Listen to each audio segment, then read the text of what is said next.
दोस्तों भोजपुरी के trending star Khesari Lal Yadav के नागिन की दीवानी हुई बॉलीवुड की सुपरस्टार डांसर नोरा फतेही और कई ऐसी बात जिसे सुनकर आप भी हो जाएंगे हैरान। तो दोस्तों क्या है खबर की पूरी जानकारी जानेंगे इसी वीडियो में।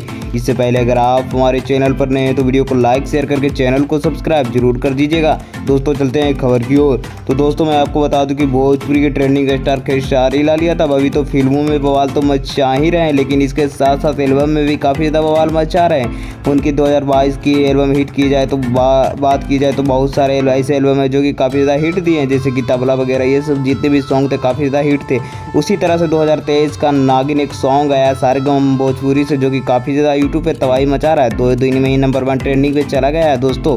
और ये सॉन्ग इतना ज़्यादा वायरल हो गया है कि बॉलीवुड से लेकर हॉलीवुड सभी लोग इस सॉन्ग की तारीफ करते हुए नजर आए हैं। और यहीं पे बॉलीवुड की सुपरस्टार डांसर नोरा फतेही, आप लोग उनका नाम तो सुने ही होंगे, जो कि काफ़ी ज़्यादा पॉपुलर है और वो काफ़ी खूबसूरत भी हैं। तो नोरा फतेही ने इस सॉन्ग को सुनने के बाद जो बात कही है उसे सुनकर तो आप पक्का हैरान हो जाएंगे।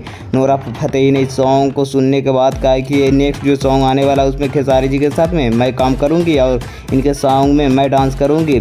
आइटम सॉन्ग जो भी होने वाला है उसी में। और इसके साथ साथ नोरा फतेही ने भी खेसारी लाल यादव को प्रपोज कर दिया। बाकी आप लोगों को क्या लगता है कि बॉलीवुड सुपरस्टार डांसर को अपने खेसारी लाल यादव के साथ में आना चाहिए? अपना राय कमेंट में जरूर बताइएगा और चैनल पर नहीं तो चैनल को सब्सक्राइब जरूर कर दीजिएगा दोस्त।